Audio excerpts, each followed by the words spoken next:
ഈ മേഖലകളിൽ നമുക്ക് കാണാറുള്ള ഒരു ട്രെൻഡാണല്ലോ ഈ വൈകുന്നേരങ്ങളിലാണ് അവിടെ ഉയർന്ന പോളിംഗ്. സ്വാഭാവികമായി ഇത്തവണയും അതുണ്ടാവും. തിരുവനന്തപുരത്തിൻ്റെ തീരം, കേരളത്തിൻ്റെ പൊതുവായ തീരമേഖലകളിലൊക്കെ ആ ഒരു ട്രെൻഡ് കാണിക്കാറുണ്ട്. അങ്ങനെയെങ്കിൽ പൊതുവിൽ ഒരു പക്ഷേ ഉച്ചയ്ക്ക് ശേഷം അങ്ങനെയെങ്കിൽ നല്ല പോളിംഗിന് ഇനിയും സാധ്യതയുണ്ടെന്ന് വേണം. പതിവായി കാണുന്ന ചില ദൃശ്യങ്ങൾ കൂടി കാണുന്നുണ്ട്. ഇപ്പോൾ തിരുവനന്തപുരത്ത് നിന്നുള്ള ഒരു ദൃശ്യമാണ് കാണുന്നത്. വിവാഹം കഴിഞ്ഞ് ഉടൻ തന്നെ പെണ്ണും ചെറുക്കനും വോട്ട് ചെയ്യാൻ വരുന്ന ദൃശ്യം കാണുന്നു. ഇതൊക്കെ എല്ലാ വർഷവും കാണുന്ന ദൃശ്യങ്ങളാണ്, കൗതുകമുണർത്തുന്ന ദൃശ്യങ്ങളാണ്. വിവാഹം കഴിഞ്ഞ് ഉടൻ തന്നെ വോട്ട് ചെയ്യാനായി പോളിംഗ് ബൂത്തിലേക്ക് എത്തുന്ന ദൃശ്യമാണ്. അത് എത്രമാത്രം തങ്ങളുടെ സമ്മതിദാന അവകാശം വിനിയോഗിക്കണം എന്നുള്ള ആഗ്രഹം അവരുടെ മനസ്സിലുണ്ട് എന്നതിൻ്റെ ഉദാഹരണം കൂടിയാണ് ഇത്. മിക്ക വർഷങ്ങളിലും കാണുന്ന ഒരു കാര്യം തന്നെ ഇത്തവണയും കാണുന്നു. തിരുവനന്തപുരം നഗരത്തിലെ ഒരു ബൂത്തിൽ നിന്നുള്ള ദൃശ്യമാണ് ഈ കാണുന്നത്. സജിത്ത്, മറ്റൊരു കാര്യം എന്ന് പറയുന്നത് ഓരോ നേതാക്കളും അതുപോലെ തന്നെ സാമുദായിക നേതാക്കളും നൽകുന്ന ചില സൂചനകൾ ഉണ്ടല്ലോ. പ്രത്യേകിച്ച് സാമുദായിക നേതാക്കൾ വരികൾക്കിടയിലൂടെ വായിക്കാൻ പറ്റിയ എന്തെങ്കിലും കാര്യങ്ങൾ അവർ പറയുന്നുണ്ടോ? പ്രത്യേകിച്ച് ക്രൈസ്തവ സഭാ നേതൃത്വം എല്ലാ കാലത്തും ചില സൂചനകളാണ് നൽകുന്നത്. ഇത്തവണയും ബിഷപ്പുമാർ വോട്ട് ചെയ്തതിന് ശേഷം നടത്തിയ പരാമർശങ്ങൾ അതേതെങ്കിലും രീതിയിൽ സൂചനകളുടെ ഒരു കാര്യം വരുന്നുണ്ടോ ഇതിൽ? പ്രത്യേകിച്ച് താമരശ്ശേരി ബിഷപ്പും മാനന്തവാടി ബിഷപ്പും ഒക്കെ. മഞ്ജുഷ, പ്രസക്തമായ ഒരു വിഷയം തന്നെയാണത്. അതിൽ ഒരു സൂചന, മഞ്ജുഷ സൂചിപ്പിച്ച ഒരു സൂചന ഇതുവരെയും അങ്ങനെ പങ്കുവയ്ക്കാൻ കഴിയുന്ന ഒരു സൂചന ഉണ്ടായിട്ടില്ല എന്നതാണ് വാസ്തവം. കാരണം തെരഞ്ഞെടുപ്പിൻ്റെ രാവിലെ തന്നെ വോട്ടിങ്ങിന് എത്തുന്ന ഈ സാമുദായിക നേതാക്കൾ, അത് സഭാ അധ്യക്ഷന്മാരാവട്ടെ, NSSൻ്റെയോ SNDPയുടെ സഭാ നേതാക്കളാവട്ടെ, ഇവരൊക്കെ പറയാറുള്ള ചില കാരണങ്ങൾ, വാക്കുകൾ പലപ്പോഴും അവരെടുക്കാൻ പോകുന്ന നിലപാടുകളുടെ ഒരു സൂചകമാവാറുണ്ട്.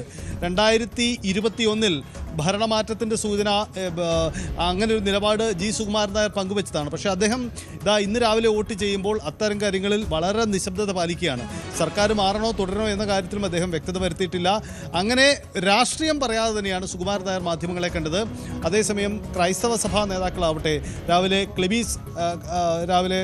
ക്ലിബീസ് ബാവ രാവിലെ മാധ്യമങ്ങളെ കണ്ടപ്പോഴും അദ്ദേഹം ഇക്കാര്യങ്ങളൊന്നും പരാമർശിച്ചില്ല. FCRA പോലെ സമീപ ദിവസങ്ങളിൽ അവരെ ബാധിച്ച വിഷയത്തിലടക്കം ഇന്നത്തെ ദിവസം അഭിപ്രായം പറയേണ്ടതില്ല എന്ന നിലപാട് തന്നെയാണ് എടുത്തത്. തോമസ് തറയിൽ, ചങ്ങനാശ്ശേരി അതിരൂപത ആർച്ച് ബിഷപ്പ്, അദ്ദേഹവും എടുത്ത നിലപാടും അങ്ങനെ തന്നെയാണ്. അങ്ങനെ തങ്ങളുടെ രാഷ്ട്രീയം ഇന്നത്തെ ദിവസം പരസ്യമായി പറയേണ്ടതില്ല എന്നൊരു പൊതു തീരുമാനമാണെന്ന് തോന്നുന്നു. അങ്ങനെ ആരും നിലപാടുകൾ പറയാതെയാണ് പോയിരിക്കുന്നത് എന്നാണ് ഇന്നത്തെ ഒരു സാഹചര്യം കണ്ടത്. ശരി, നേരത്തെ നവവധൂവരന്മാർ വോട്ട് ചെയ്യാൻ എത്തിയ ദൃശ്യങ്ങൾ കണ്ടിരുന്നു. അവരുടെ പ്രതികരണം കൂടിയുണ്ട്. നേമം മണ്ഡലത്തിലെ വോട്ടർമാരാണ്.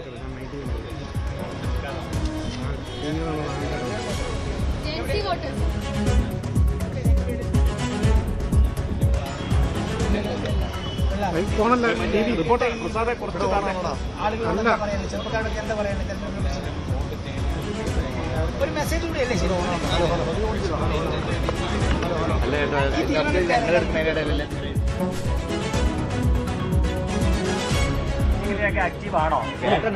പൊളിറ്റിക്കലി ആക്റ്റീവ് അല്ല, പക്ഷേ വോട്ട് ചെയ്യാന്നുള്ളത് ഒരു നോൺ പൊളിറ്റിക്കൽ കാര്യമാണല്ലോ.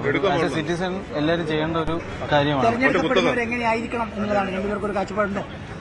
തെരഞ്ഞെടുക്കുന്നവർക്ക് ചെയ്യേണ്ട ജോലികൾ അവർ ചെയ്യണം എന്നതാണ്. എന്താണ് വോട്ട് ചെയ്യുമ്പോൾ സ്ഥാനാർത്ഥിയുടെ ഗുണമാണോ പാർട്ടിയാണോ, എന്താണ് നിങ്ങളുടെ ഒരു പ്രിഫറൻസ്? രണ്ടിന്റെ ഒരു കുമുലേറ്റീവ് ആണല്ലോ എപ്പോഴും നോക്കുന്നത്. ഡോക്ടർ ദിവ്യശ്രീ, അശ്വന്ത് എന്നിവരാണ് വോട്ട് രേഖപ്പെടുത്തിയത്. വധൂവരന്മാരാണ്. അവർ വോട്ട് ചെയ്യുവാനുള്ള തങ്ങളുടെ അവകാശം വിനിയോഗിക്കുകയായിരുന്നു. ഇപ്പോൾ നേമം മണ്ഡലത്തിൽ നിന്ന് VV അരുൺ ചേരുന്നുണ്ട്. അരുൺ, അവിടെ വോട്ടർമാർ വോട്ടവകാശം വിനിയോഗിക്കുന്നതിൽ ഒരു അമാന്തവും കാണിക്കുന്നില്ല. അതിന് ഉദാഹരണമാണല്ലോ വധൂവരന്മാർ വോട്ട് ചെയ്യാനായി എത്തിയത്. എന്താണ് നേമത്ത് നൽകാൻ കഴിയുന്ന വിവരങ്ങൾ ഇപ്പോൾ?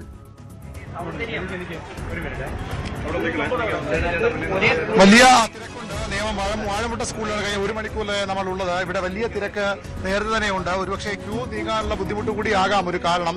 എല്ലാ തരത്തിലും ആളുകൾ വോട്ട് ചെയ്യാൻ എത്തുകയാണ്. ഇവിടെ 2 നവവധൂവരന്മാരാണ്. അവർ വിവാഹപന്തലിന് നേരെ ഈ പോളിംഗ് ബൂത്തിലേക്ക് എത്തുകയാണ്. അവർ പാച്ചലൂർ സ്വദേശികൾ 2 പേര്. 2 പേർക്കും വോട്ട് ഈ വാഴമുട്ട സ്കൂളിൽ 2 ബൂത്തുകളിലായി തന്നെയാണ്. അശ്വന്ത് അല്ലേ? അശ്വന്ത് നേരത്തെ വോട്ട് ചെയ്തിട്ടുണ്ടല്ലോ. എങ്ങനെയുണ്ട് ഈ കല്യാണ പന്തലിൽ നേരെ വരുന്നത്? കുറെ കല്യാണം നമ്മൾ കണ്ടിട്ടുണ്ട്. അത്തരത്തില് ഇങ്ങനെ തീരുമാനിക്കാൻ കാര്യം എന്തായിരുന്നു? ഇനി ഒരു ഫംഗ്ഷനും കൂടെ ഉണ്ട്. അപ്പോൾ ഇതിന്റെ ഇടയിൽ ടൈം കിട്ടിയതുകൊണ്ടും ബൂത്ത് ഇതിന്റെ ഇടയിലായതുകൊണ്ടും ഇതാണ് ബെറ്റർ. 2 പേരും ഈ രാഷ്ട്രീയ പ്രവർത്തകരിൽ താല്പര്യമുള്ള ആളുകളല്ലേ? വോട്ട് ചെയ്യാൻ മാത്രം വരുന്ന രാഷ്ട്രീയ ഒരു രാഷ്ട്രീയത്തെക്കാൾ ജനാധിപത്യം എന്ന രീതിയിൽ നോക്കിക്കാണുന്ന ആൾക്കാരാണ് ഈ പുതുതലമുറ. ശരിക്കും ഈ വോട്ടിംഗ് അന്നൊന്നും ഒരു താല്പര്യമില്ലാത്ത ആളുകളെന്ന് പറയാറുണ്ട്. അങ്ങനെ ഉണ്ടോ? ശരിക്കും രാഷ്ട്രീയം ചിന്തിക്കുന്നവരല്ലേ? അതിനെപ്പറ്റി എനിക്ക് പുതിയ തലമുറയ്ക്ക് വേണ്ടി എനിക്ക് സംസാരിക്കാൻ പറ്റത്തില്ല. പക്ഷേ പുതിയ തലമുറ വോട്ട് ചെയ്യണം എന്നാണ് എന്റെ ദിവിഷ് ദിവ്യശ്രീ ഡോക്ടറാണ് അല്ലേ?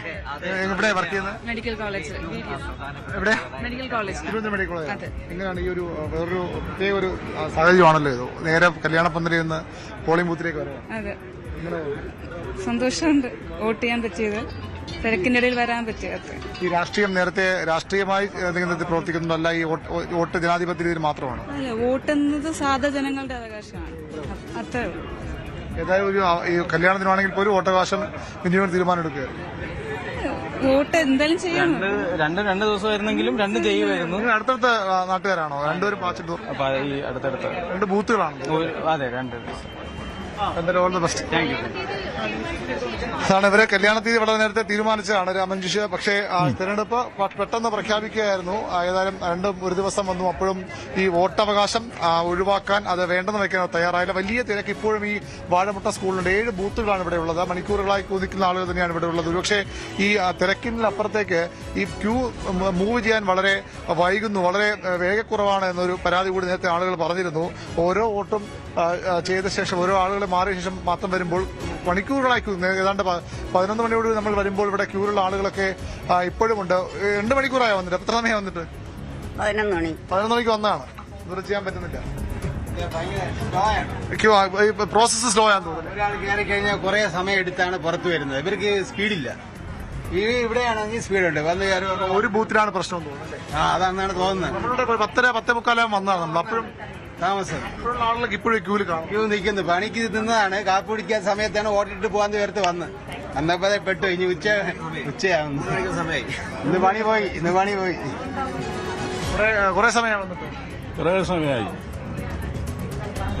ഇവിടെ 20 മിനിറ്റ് 40 മിനിറ്റ് എടുക്കണം വേറെ അടുത്തേയും കടത്തിവിട്ടു. എന്ത് ചെയ്യാ, വന്നു പോയില്ലേ. ഇതാണ് അവസ്ഥ മഞ്ജുഷ. തിരക്കുണ്ട്. നിയമമണ്ഡലത്തിൽ ശക്തമായ പോളിംഗ് ഉണ്ട്. അതിനും അപ്പുറത്തേക്ക് ഇവിടെ ഈ വോട്ടിംഗ് പ്രക്രിയ വളരെ സ്ലോ ആയാണ് നീങ്ങുന്നത്, വളരെ പതിയാണ് നീങ്ങുന്ന പരാതി കൂടി ആളുകൾ. കഴിഞ്ഞ തദ്ദേശ തെരഞ്ഞെടുപ്പിന് സമയത്തും ഇത്തരത്തിലുള്ള പരാതികൾ വന്നതാണ്. ലോക്സഭാ തെരഞ്ഞെടുപ്പ് സമയത്തും ഇതേ പരാതി ഉണ്ടായിരുന്നു. കൂടുതൽ സമയം ഒരാൾക്ക് വോട്ട് ചെയ്യുന്നതിന് വേണ്ടി എടുക്കുന്നു എന്നുള്ളതാണ്. അന്നിത് വലിയ ചർച്ചാ വിഷയമായ ഒരു കാര്യമാണ്. ഇത് പരിഹരിക്കുവാനുള്ള ശ്രമവും നടത്തിയതാണ്. ഇപ്പോൾ വോട്ടർമാരുടെ പ്രതികരണത്തിൽ നിന്ന് കാണുന്നത് വളരെയധികം നേരം വോട്ട് ചെയ്യാനായിട്ട് ക്യൂവിൽ നിൽക്കേണ്ടി വരുന്നു എന്നുള്ളതാണ്. അരുൺ, ഇത് ഉദ്യോഗസ്ഥർ എന്തെങ്കിലും വിശദീകരണം ഇതിന് നൽകുന്നുണ്ടോ? ആളുകൾ ഒരേ സമയത്ത് എത്തുന്നത് കൊണ്ട് മാത്രമുള്ള പ്രശ്നമാണോ, അതോ വോട്ട് ചെയ്യുവാൻ കൂടുതൽ സമയം?